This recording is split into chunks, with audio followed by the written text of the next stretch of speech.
শুক্রবার থেকে রাজ্যে কমবে বৃষ্টির পরিমাণ, বাড়তে পারে তাপমাত্রা, এমনই আশঙ্কার কথা শোনালো হাওয়া অফিস।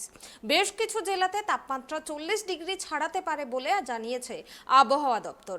সূত্রের খবর, শনিবার থেকে বঙ্গোপসাগরে তৈরি হচ্ছে ঘূর্ণাবর্ত।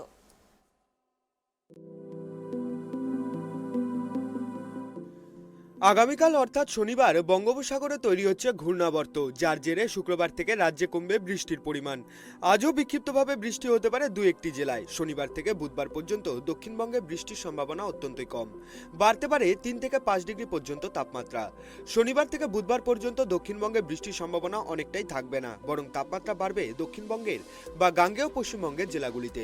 বুধবারের মধ্যে 3 থেকে 5 ডিগ্রি তাপমাত্রা বাড়তে পারে দক্ষিণবঙ্গের জেলাগুলিতে। বেশ কিছু জেলাতে তাপমাত্রা 40 ডিগ্রি ছুঁয়ে যেতে পারে। উল্লেখ্য, সপ্তাহখানেক আগে উত্তর ও দক্ষিণবঙ্গের জেলাগুলিতে 40 ডিগ্রি ছুঁয়েছিল তাপমাত্রার পারদ। বেশ কিছু জেলায় 44 ডিগ্রিতে পৌঁছে গিয়েছিল তাপমাত্রা। তীব্র গরমে হাঁসফাঁস অবস্থা হয়েছিল রাজ্যবাসীর। দাবদাহের হাত থেকে বাঁচতে মাথা মুখ ঢেকে রাস্তায় চলাচল করতে হয়েছিল রাজ্যবাসীকে। সেই অবস্থায় কি আবারও ফিরতে চলেছে? এখন এই আশঙ্কাই তৈরি হয়েছে রাজ্যবাসীর মনে। আবহাওয়া দপ্তর সূত্রের খবর, বাঁকুড়া, পুরুলিয়া, পশ্চিম বর্ধমান এবং বীরভূমে আবারও বাড়বে তাপমাত্রা। এই জেলাগুলিতে তাপমাত্রা 40 ডিগ্রির ঘরে উঠতে পারে বলে অনুমান আবহাওয়াবিদদের।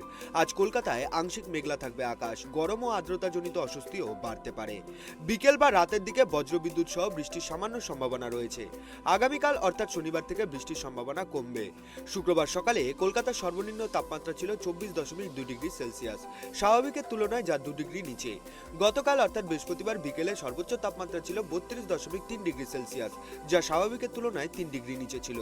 বাতাসে আপেক্ষিক আর্দ্রতার পরিমাণ 60 থেকে 91%। গত 24 ঘন্টায় বৃষ্টি হয়েছে 2.1 মিলিলিটার।